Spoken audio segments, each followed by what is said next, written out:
Hello అండి. ఈరోజు నేను దిబ్బరొట్టె వేసుకుంటున్నాను.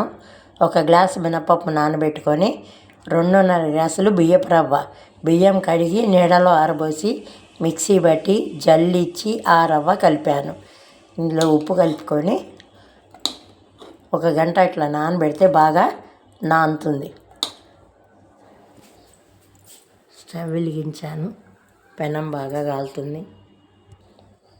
ఈ విధంగా వేసుకొని మధ్యలో నీళ్లు పోసి గ్లాస్ ఇట్లా పెడితే చుట్టూ బాగా కాలుతుంది, మధ్యలో కూడా బాగా కాలుతుంది. దీనిపైన మూత పెట్టుకోవాలి. కనీసం 15-20 నిమిషాలు బాగా కాలాలి. 10 నిమిషాల పైన అయిపోయింది.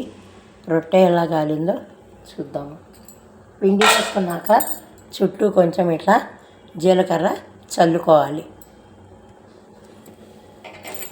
చూడండి, రొట్టె ఇట్లా బాగా కాలింది.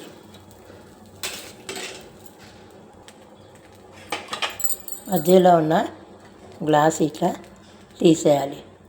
చూడండి ఎంత బాగా కాలిందో.